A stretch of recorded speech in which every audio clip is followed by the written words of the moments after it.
Hey guys, it's Kitty, and I'm back with another game demo video. I have 3 more games that I have tried out and am here to share with you my thoughts. And I'll be letting you know if I will be getting these games when they come out. Hopefully you will be able to find something that interests you as well with this video. So let's get into the demos that I picked.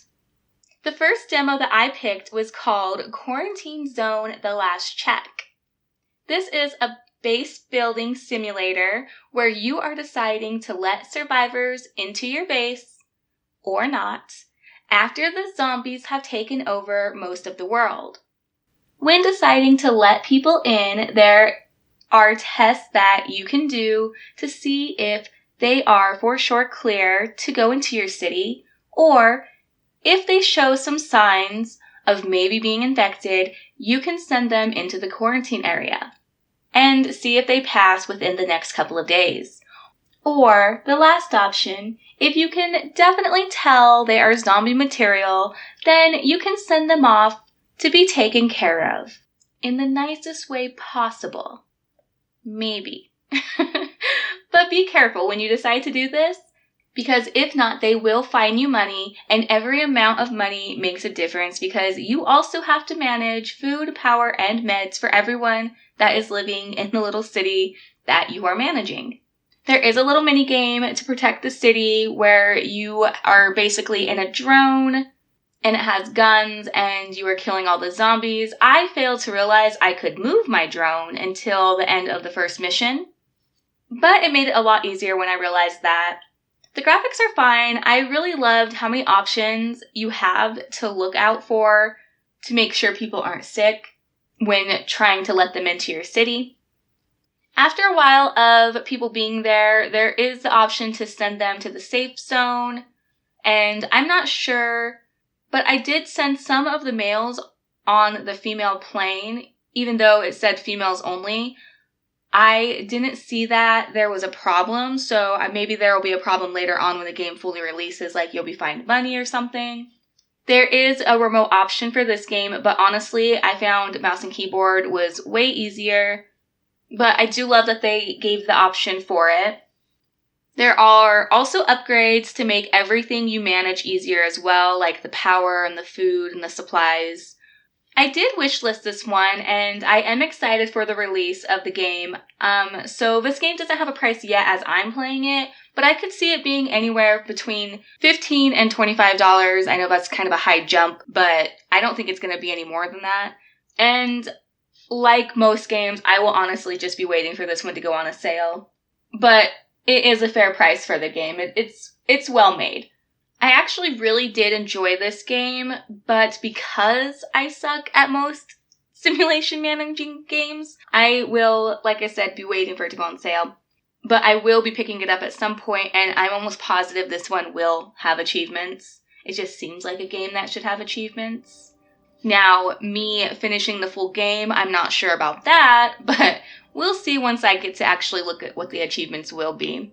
I gave this game a 7.4 out of 10. Maybe it will go up, maybe it won't, but it was fun. If you're into zombies and management games that aren't too crazy to understand, then this one is one you might want to try out. Alrighty, let's go ahead and get on to my next demo. Hey guys, it's Editing Kitty here. As of now, Quarantine Zone does actually have a price, and that is $17.99. And it's about what the price I was thinking it was going to be. It's a little in between the price. For me, $17.99 for this game isn't a bad price at all. I think it's most likely going to be worth that. But because I'm not good at these games, I will be waiting. And also there are going to be 25 Steam achievements that you can get with this game as well. And yeah, that's all I really wanted to say. Let's go on to my next review. Alrighty, and the next demo that I tried out was called Boardwalk Builders. This is a management pixel game where you get to run your very own boardwalk, with different shops to pick from that will interest people, or maybe not.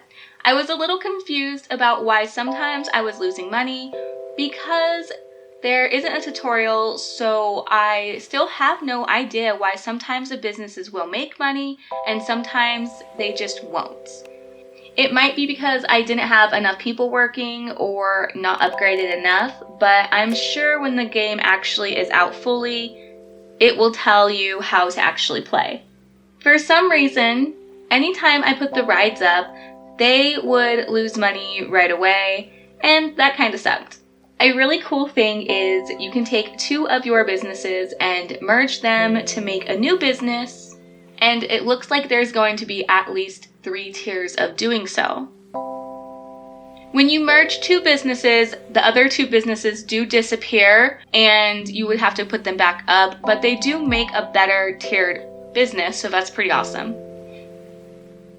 This game did remind me of Let's Build a Zoo, which is pretty awesome. I do love that game. There isn't an option to decorate, but hopefully that will come later. I think it would be really cute to get to customize a little boardwalk and see other people's boardwalks. It'd be really fun. There isn't a controller option, but this is another game that would be weird with one, or at least not as fun in my opinion. I love the pixel art, it was perfect, and the idea of getting to level and make your shops better was really fun. The days just roll over into the next day, and there doesn't seem to be an end of the week summary or even end of the day summary, like most management games. I did find myself getting confused because I thought this was a very simple idler at first, and then I started to see my businesses needed work done to them, and I couldn't figure out how to fix that. It took me a while and a negative game to realize there is an option to make a maintenance building. If there was a tutorial, I'm thinking that would be a nice thing to know about before all of your booths crash out and you lose all of your money. So again, I wish there was something explained a little better on how to keep your businesses from going into the negative. Other than that though, it was very chill. I did end up putting this one on my wish list and will be getting it. Honestly, I would be shocked if this one is more than $10, but even if it is, I will be getting it on a sale, unless it's like maybe $4.99, because it is fun and I could see this one being great on the Steam Deck. But I have so many games that are like this that $10 would just be too high for me to justify getting it. But all of that said, I did give it a solid 7.2 out of 10, and I think it would only go up from there. If you are someone that is into Let's Build a Zoo or cute management games, this one is a perfect one to try out. That's about all I have to say about this game demo, so let's get into the last one. And finally, the last game demo that I played was called Cosmic Coop. And starting off, I had an internet issue that I had to fix because my family wouldn't leave me alone until their Wi-Fi was working, so I could work. And by work, I mean try out this demo to see if it would be worth my time. So bear with me because my notes are a little lackluster. Cosmic Coop is about a little alien that crashes its ship onto a land where animals are basically the humans, and I love that. You farm fish, take over a farm, mine, cut trees, craft, collect critters, and much more from the looks of the game. The art style is a lot like Turnip Boy Commits Tax Evasion, and it was very cute. So there is a little bit of customization in the beginning. I think there will be more later on when the game is in a demo. Also, with that said, you can buy customization items in the game with the demo. Everyone in the game sells different things to you. It's kind of a unique style. I don't know if that's just because it's a demo or if they're going to be keeping it that way. It seems that you'll be able to decorate your house and upgrade it as well, with more to come, I'm sure. There is a leveling system, and basically how that works is when you do anything like mining, wood chopping, farming, it adds to your level bar. When it fills is how you will get new crafting recipes, and from the 7 days in-game that I played, it was actually quite a lot of items already that you can craft. I did find it silly that a chest wasn't the first thing that you would be able to build, because like I always say in farming games, make a chest first. You do have more room than you do in Stardew in your inventory, so that's one thing going for this game in the beginning, I guess. You don't need it right away. Items stack to 99, which is better than some of the games I have played recently. I hate items not stacking, so that was a plus. There was a remote option and it worked great for the demo. The planting seeds and watering can be a tiny bit annoying, but not enough to not want to use the remote. Energy can run out and you will not pass out as of now, but you will pass out at 2 a.m. if you stay up that long, just like in Stardew Valley. I don't know if they're going to be changing that at all. But also as of now, you only lose energy, not money. I did like that before you eat anything, it does ask if you would like to munch that down or not. This is one of the things I hate in most farming games because I make that mistake all the time. They also gave you one achievement for finishing the 7 days of the demo, and I thought that was awesome. Very cute, very nice touch.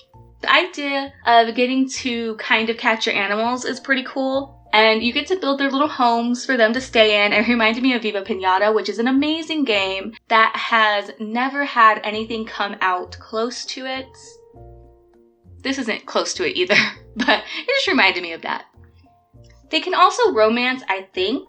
I'm not sure about that now that I say it, so don't quote me on that yet. This is another one with no price as I'm playing it, but I could see it going from anywhere from $10 to $15, and it seems like it'd be a fair price. I do think it will have a lot more going into it when it does come out, and a lot of story. I will definitely be getting this one. I'm hoping for the $10 price range, but yeah, it was really cute. And I'm assuming because they already had an achievement, they're going to end up having more achievements. And I will 100% this one, I'm hoping. I did end up giving this one a 7.3 out of 10, and I could see it going up for sure when it comes out. With all of that said, if you are into Stardew Valley or Viva Pinata or just cozy farming games, this is a perfect one to try out while it's in demo mode. But yeah, so I guess that's all I have to say about Cosmic Coop. Do you see yourself buying any of these games or even trying out the demos? Let me know down below. I hope you guys have a wonderful day, afternoon, or night, and I will see you in the next one. Bye! Hey guys, it's Editing Kitty again, and I just wanted to say that Cosmic Coop is out now, and it is $8.99. And it also does have achievements, and as I'm recording this voiceover, it is $7.19, so I am going to pick it up. It's 20% off, and I really enjoyed it and do want to get all the achievements as well. So yeah, we're probably going to be doing that one at some point as a long video. I think that's all I have to say, and I hope you guys have a wonderful day, afternoon, night, whatever it is you are having, and I will see you in my next one. Bye!